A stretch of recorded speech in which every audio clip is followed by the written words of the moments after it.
Chère famille, chers amis, en ces temps troublés, beaucoup sont angoissés et ont peur. J'avoue que moi aussi, parfois, j'ai peur pour mes proches, pour moi-même. Mais en même temps, paradoxalement, j'ai à l'intérieur de moi un sentiment de sécurité, de tranquillité, qui me rend plutôt serein. C'est la raison pour laquelle, avec l'aide d'Hachem, j'aimerais partager avec vous les raisons pour lesquelles je suis dans cet état de pensée. Ah, je voudrais aussi dédier ce petit discours pour la guérison complète, totale et rapide de tous nos malades, qu'ils soient de partout dans le monde. Dieu a mis en nous une âme animale. Cette âme animale, elle est chargée de la préservation du corps. Et d'ailleurs, il a mis dans cette âme animale un instinct très puissant qui est l'instinct de conservation. Cet instinct va faire que, en cas de danger, automatiquement va se déclencher un sentiment de peur. Et cette peur est bonne, elle est salvatrice. C'est celle qui va permettre de lutter ou de fuir. Mais là, en l'occurrence, on ne peut faire ni l'un ni l'autre. Et dans ce cas-là, cette peur devient dangereuse et mauvaise pour nous parce qu'elle va affaiblir notre système immunitaire.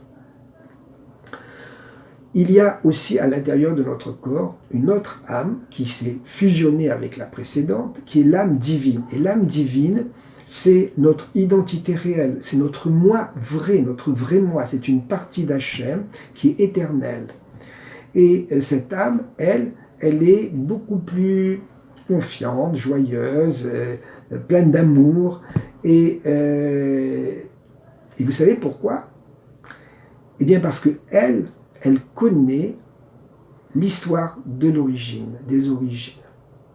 Cette histoire, elle a été transmise de génération en génération par les kabbalistes jusqu'au 19e siècle.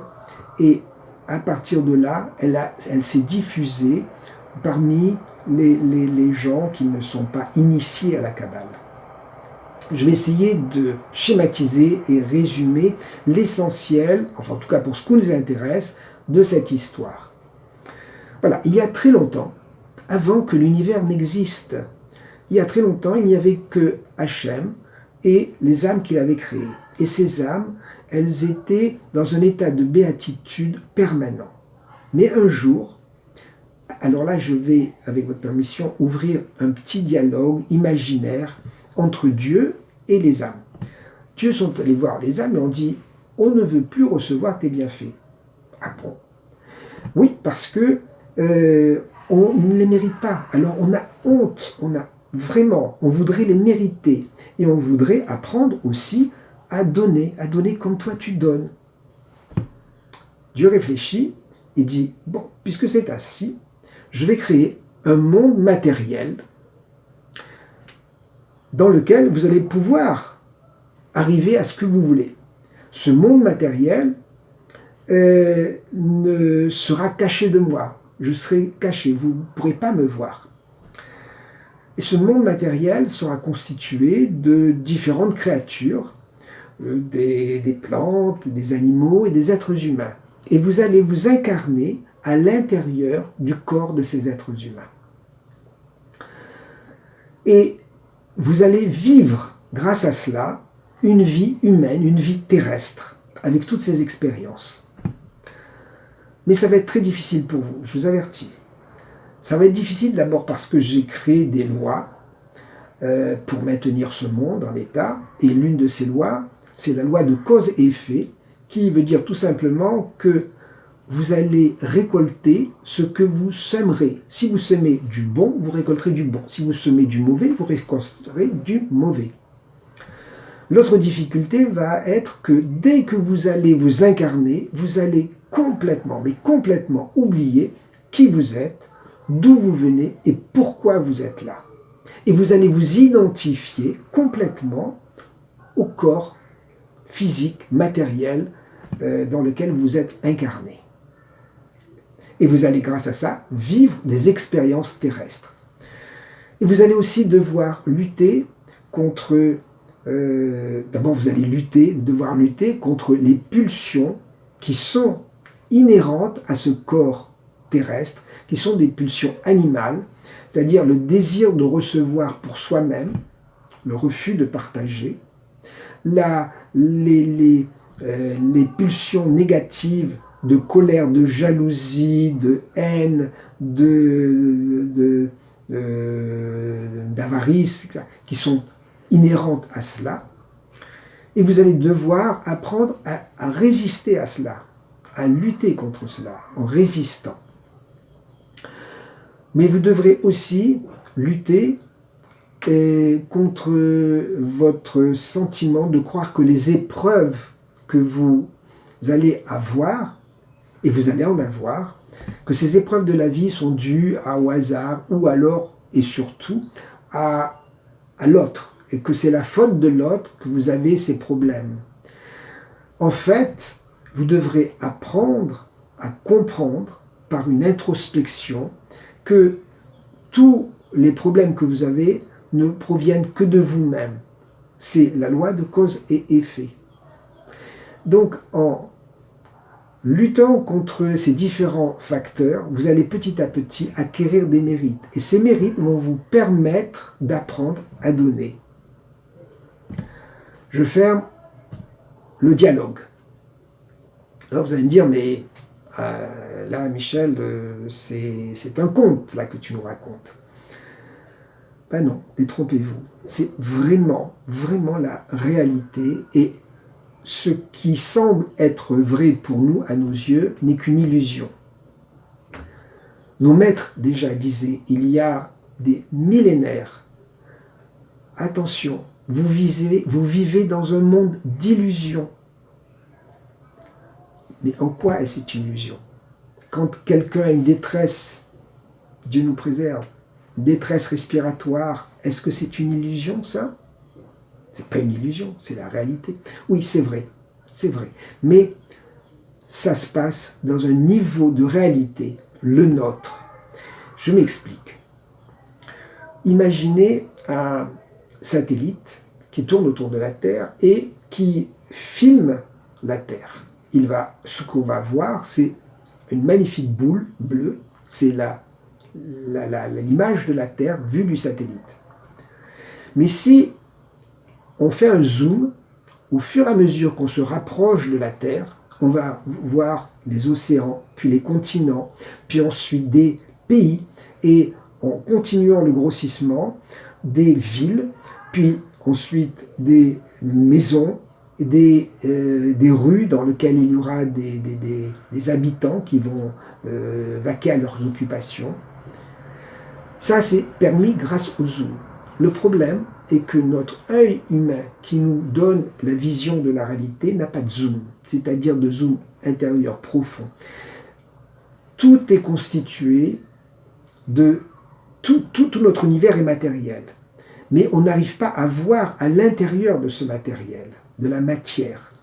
Si notre œil était suffisamment puissant comme un microscope électronique, nous pourrions voir en fait que, par exemple, ce que moi je suis, si vous me voyez, avec ce microscope, vous ne verriez qu'une sorte de nuage constitué par des milliards d'atomes vibrant sans arrêt, ce nuage ayant la forme d'un corps humain, le mien en l'occurrence, mais vous n'auriez pas du tout la même vision. Ça, c'est une vision plus vraie, plus réelle, parce qu'elle est plus profonde et que d'elle dépend la vision que l'on a actuellement. Maintenant, si on pousse la vision un peu plus profondément, c'est-à-dire qu'on quitte le domaine de l'atomique et on va dans le subatomique, on regarde l'intérieur de l'atome, et on verrait que cet intérieur de l'atome, cet atome, il est constitué en fait que de particules, ce qu'on appelle des particules élémentaires. Ces particules élémentaires ont des propriétés absolument stupéfiantes. Elles sortent de n'importe où, on ne sait pas d'où elles viennent, et elles disparaissent pratiquement aussitôt. Les astrophysiciens disent que ce sont des spots d'énergie informée. Spots d'énergie informée. Mais informée de quoi? Eh bien, il y a un message que ces particules transmettent aux atomes. Ces atomes vont recueillir ce message, le transmettre eux-mêmes aux molécules qu'ils vont constituer en se groupant, et etc., de proche en proche, et tout l'univers va être ainsi informé. Mais ces particules élémentaires ont une durée de vie extrêmement brève, extrêmement courte, c'est l'espace d'un instant, mais infinitésimal. Ce qui veut dire que, puisque tout l'univers est constitué d'atomes, que tous les atomes sont constitués de particules élémentaires, en fait, tout l'univers est constitué de particules élémentaires. Et ces particules élémentaires, elles meurent très rapidement pour laisser place à d'autres. Ce qui veut dire que tout l'univers s'écroule en un instant et se reconstruit l'instant d'après. Mais cet instant est tellement bref que l'on n'en a pas conscience. C'est quand même fou que nos maîtres, il y a plus de 3000 ans, disent déjà que chaque jour, à chaque instant, et on le dit dans nos prières 3 fois par jour, à chaque instant, Dieu reconstruit le monde. Et on se dit, mais le monde, il n'est pas détruit. Mais en fait, maintenant, la science nous prouve que nos maîtres ont raison. C'est un petit peu comme, pour mieux vous faire comprendre, comme un film. Si le projectionniste arrête le film, eh bien, l'écran devient blanc. Le film, qu'est-ce qu'il est? C'est une succession d'images fixes. Et c'est c'est parce que les images défilent à grande vitesse, plus de 28 images secondes, qu'on a vraiment l'impression de la vie, d'un mouvement fluide qui fait le film. Mais en fait, ce n'est qu'une illusion. Si on arrête, si le projecteur arrête, tout s'éteint, tout disparaît. Si la personne qui informe, qui crée ces particules élémentaires, qui les informe, arrêtées, eh bien tout disparaîtrait. Qui informe? À partir du moment où il y a une information, il y a forcément une intelligence, une volonté consciente, intelligente, une intelligence supérieure, infinie, qui permet d'informer la totalité de l'univers. Mais c'est gigantesque, c'est énorme, et à chaque instant, et l'information est renouvelée à chaque instant. C'est peut-être la même information, mais aussi une information différente, pour permettre de s'adapter aux différentes modifications de l'univers, de ce qui s'y passe. Et dans notre monde aussi, c'est pareil, exactement pareil. Il faudrait aussi que cette intelligence ait une durée de vie absolument phénoménale, éternelle, puisque elle devait être présente avant la création de l'univers. Nos scientifiques l'estiment à 13 milliards d'années, donc forcément cette intelligence devait exister avant, et elle va durer après. En fait, vous l'avez compris, tout ça c'est Dieu. En fait, c'est Dieu qui informe, c'est Dieu qui crée. Et grâce à lui, le monde est reconstruit à chaque instant pour nous permettre cette expérience de vie matérielle, de vie terrestre. En fait, la vie sur Terre, c'est comme un long film dont nous serions les acteurs, expérimentant différentes situations, des situations de joie, des situations de douleur, de souffrance, etc., etc. Et les événements que nous vivons sont des événements que nous ressentons comme vrais, comme réels. Mais sont-ils vraiment si vrais, si réels que ça? Vous savez, quand nous rêvons, nous avons vraiment, pendant le rêve, le sentiment que c'est vrai. Tout ce qu'on vit, c'est vrai. D'ailleurs, quand nous avons peur, nous avons le cœur qui bat très vite. Et si on fait un électrocardiogramme, on s'apercevra de cela. Si on prend le pouls plus exactement, on s'apercevra de ça, de cette tachycardie. Et c'est-à-dire le corps réagit tout à fait normalement, comme si c'était vrai. Ça n'est que lorsque nous nous réveillons que nous disons c'était un rêve. Vous savez, il y a maintenant une accumulation de cas absolument ahurissants, des milliers, on va dire des millions de personnes qui ont expérimenté des expériences de vie aux frontières de la mort, ce qu'on appelle les NDE. Et beaucoup disent que lorsqu'ils sont sortis de leur corps, donc allés dans une autre dimension, quand ils sont allés dans une autre dimension, ils ont eu le sentiment, tous disent la même chose, enfin tous ceux qui le disent la même chose, ils disent qu'ils ont eu le sentiment que la vie qu'ils ont vécue sur Terre n'était qu'un rêve. Bref, ces situations de vie sont nécessaires pour nous, ce sont des exercices que l'âme divine, qui est à l'intérieur du corps, doit vivre pour apprendre à maîtriser les pulsions, les pulsions de l'âme animale, à maîtriser l'âme animale, à le dompter. Et lorsqu'il l'a maîtrisé, à ce moment-là, progressivement, et au fur et à mesure de la progression de la maîtrise, progressivement, l'âme divine va prendre le contrôle de notre esprit.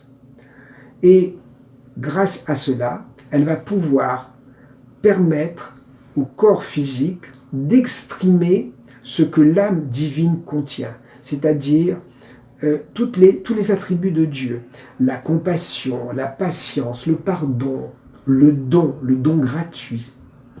Lorsqu'on arrive à ce don gratuit, ce pouvoir de donner sans esprit de retour, inconditionnellement, notre mission est considérée comme terminée. Et lorsque cette mission est achevée, ça peut des fois demander plusieurs vies, lorsque cette mission est achevée pour un très grand nombre d'individus, alors à ce moment-là, ce sera alors un temps de paix et d'amour sur terre, et de dévoilement d'Hachem, si longtemps caché, et Bayomahu et Adonai Echad, c'est ce qu'on dit à chaque prière. Voilà, donc ça sera en fait, et nous approchons de cette période-là, nous approchons de la fin des temps, car nous sommes des vieilles âmes, nous avons déjà vécu longtemps et expérimenté. Avant d'en arriver là, à ce temps d'amour et de paix entre les êtres humains et de la dévoilement d'Hachem, il faut pratiquement comment se comporter dans cette période d'épidémie virale.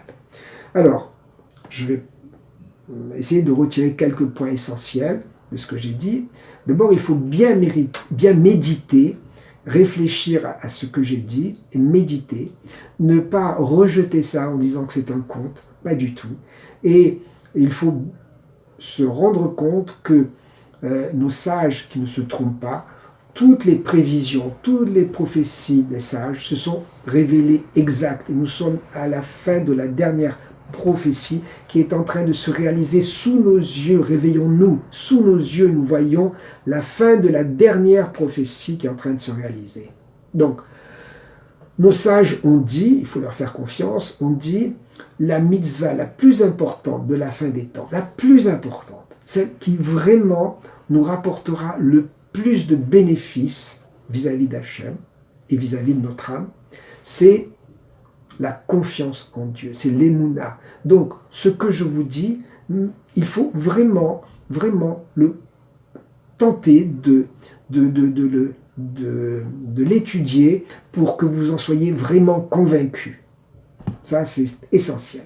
Il faut aussi que vous soyez convaincus de notre chose, c'est que notre moi réel n'est pas l'image que l'on a quand on se regarde dans un miroir, mais c'est notre vrai moi. C'est-à-dire, notre vrai moi, je veux dire, c'est notre âme divine. Et ça, elle est invisible. Elle est là.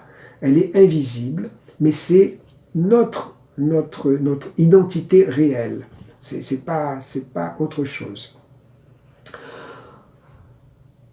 En plus, c'est vrai que tout cela, tout ce que je vous ai dit est vrai, mais ce n'est pas une raison pour se réfugier dans une espèce de mysticisme béat, en disant, bon, tout ça, c'est tout ce qui nous arrive sur Terre, c'est qu'un cinéma, c'est une illusion, c'est pas grave. Pas du tout. C'est très grave. Il faut au contraire vraiment vivre cela comme si c'était la réalité. Et c'est une réalité pour nous, êtres humains, ça doit être une réalité pour que justement nous puissions, le croyant, pouvoir progresser. Mais en même temps, prendre conscience de cette réalité que nous sommes là pour un temps à durée déterminée. Dieu nous a donné 120 ans. Donc nous sommes des comédiens embauchés pour une durée déterminée. Ces comédiens doivent jouer le vrai jeu. Mais en même temps, on sait que en arrière-plan, disons, en arrière-plan, on doit voir les choses avec du recul, on doit relativiser, en comprenant que c'est pour notre perfectionnement de notre âme que nous vivons toutes ces expériences et que la réalité, la vraie réalité, elle est au-delà. Et pour vivre cette vie terrestre, Dieu nous a donné un mode d'emploi magnifique, rigoureux, parfait, la Torah. Et oui, la Torah, tout est marqué. Dieu a dit, si vous suivez mes voies, vous n'aurez aucun problème. Pourquoi mettre en doute le Créateur, qui connaît mieux que nous ce qui est bon pour nous, comment nous fonctionnons? Pourquoi mettre en doute? Donc, si vous suivez mes lois, il n'y a pas de problème. Maintenant, si vous ne suivez pas mon mode d'emploi, à ce moment-là, vous allez avoir des problèmes. Et c'est ce qui se passe, malheureusement. Mais il faut bien comprendre que cette épidémie de coronavirus n'est pas une punition de Dieu. Dieu n'est pas un fouetteur. Non, c'est la conséquence de nos actes et de nos comportements, de nos paroles aussi, et même de nos pensées. Pas que de nous, de l'ensemble de la communauté, de l'ensemble du monde même non juif. Et c'est parce que ce monde se comporte d'une façon n'importe comment, n'importe quoi. On voit la débauche, le culte du moi, l'égoïsme à outrance, la recherche du pouvoir. Bon, bref, plein de choses qui sont négatives. À ce moment-là, à un moment donné, la coupe déborde et c'est ce que nous recueillons actuellement, c'est les conséquences. Voilà.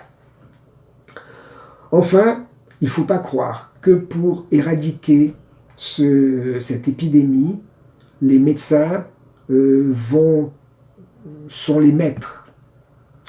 Non, zéro. Ils ne sont que des instruments. Le vrai maître, c'est Hachem. C'est lui qui nous permettra d'effacer ou d'atténuer ce que nous-mêmes avons créé. Parce que Dieu est bon et miséricordieux.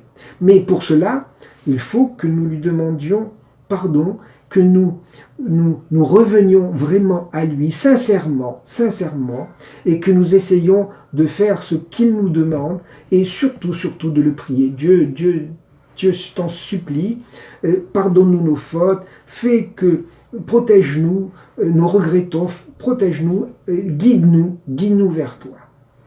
Voilà. Et reconnaître qu'en fait, que Dieu est tout-puissant. Et c'est le seul tout-puissant. Alors, en résumé, que vous dire? Surtout ne pas tomber dans la peur et la tristesse. parce que c'est vraiment la pire des choses. D'abord parce que ça va nous rendre plus vulnérables à la maladie, et ensuite parce que ça va nous couper d'Hachem. La tristesse nous coupe véritablement, coupe la communication avec Hachem et l'empêche de nous donner toutes les bénédictions qu'il pourrait nous donner. Et au contraire, essayez de voir le côté plein du verre et non pas la partie vide du verre. Bon, c'est vrai qu'il y a tous ces problèmes, mais par ailleurs, Dieu nous a donné tellement de choses. Beaucoup restent encore en bonne santé, beaucoup guérissent de cette infection. Et puis, on n'a vraiment pas de quoi se plaindre. On est enfermé, d'accord, mais on a de quoi manger. On n'est pas... Regardez, Anne Frank, elle avait des raisons de se plaindre. Elle ne se plaignait pas, la pauvre. Hein. Et non, il faut essayer de voir et remercier Dieu de tous les bienfaits qu'il nous a donnés et qu'il est en train de nous donner constamment. Et encore une fois, le prier. Et au contraire, grâce à cela, on sera une source de joie, d'enthousiasme, de réconfort pour tous nos proches qui souffrent, une source de bénédiction même pour nous tous. Et